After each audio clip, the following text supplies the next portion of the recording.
Every year, millions of us will make a promise that this year will be our year. We buy the gym membership, we download the language app, we may even buy a cute new planner just to keep us motivated.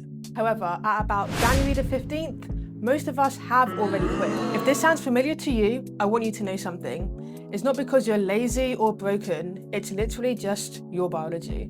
In this video, I'm going to show you 3 ways your brain can secretly sabotage you into reaching your goals and how to use the exact same biology to finally make them stick. If you've already failed a resolution before, stick to the end. It may be a biology problem and not a discipline problem. Let's start with the biggest culprit, dopamine.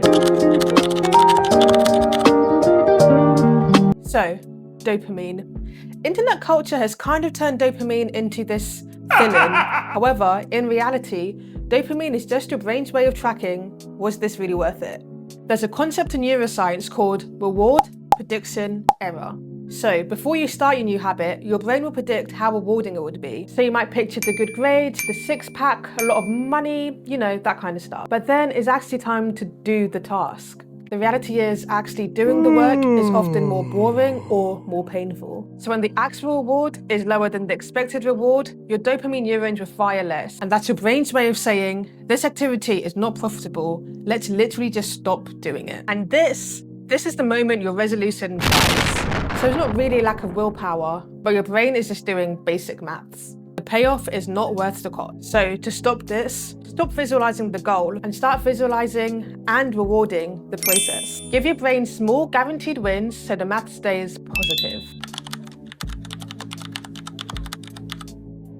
Okay, so dopamine decides when you start, but what does make it stick? And this is where we need to talk about long-term potentiation, or LTP. LTP is the strengthening of connections between neurons when they're activated together repeatedly. And this is where the phrase neurons that fire together, wire together comes from. When one neuron constantly helps activate another, the synapse between them becomes more efficient. The signal gets faster, stronger, and easier to trigger next time. And over time, the brain will literally change its wiring. Connections that are used often are reinforced, and connections that aren't used are weakened. And this is why repetition matters so much for learning. Your brain is not impressed by one dramatic effort. It strengthens pathways that show up again and again. Imagine your brain as a dense forest. Your old habits, like scrolling through TikTok and sleeping in, are wide paved roads. And you've walked across these 1,000 times. But here's the key. LTP is mainly built on repetition and not only intensity.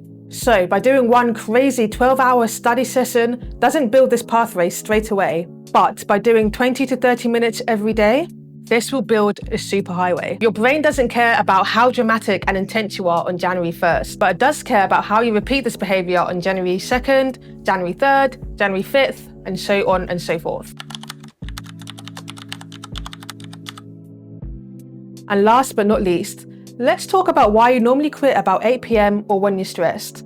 That's all because of this guy, the prefrontal cortex. Think of this area like the CEO of your brain. It handles willpower, discipline, and planning. But chemically, it's very expensive to run. So when you're tired, hungry, or stressed from your PhD or any of your studies, the CEO will just go offline. Then your brain may rely on another region called the basal ganglia. The basal ganglia are a group of deep brain structures that specialize in action selection. Their main job is to decide, which behavior should I run right now? And this is done by learning from repetition and reward. When an action works or feels good, the basal ganglia would strengthen this pathway that led to it. Over time, this will then become automatic. This is how new habits form. You don't consciously decide to check your phone, open Instagram, or to make tea the same way every day. The basal ganglia handles all of that for you. Under normal conditions, the prefrontal cortex guides the system by saying, this is the goal. Choose actions that support it. But when you're tired or when you're stressed, this guidance weakens. The basal ganglia then defaults to behaviors that are familiar, low effort, and high reward. That's why at the end of a long PhD day, your brain doesn't pick the best option, but it'll pick the most practiced one. And the basal ganglia runs on autopilot. And this is why, even if you do have great intentions at 8 a.m., this may fizzle out and you may find yourself doom scrolling by 8 p.m. And it's not because you're a worse person, but the CEO literally clocked out. So stop relying on willpower to do your hardest, most demanding tasks in the morning when your brain budget is full.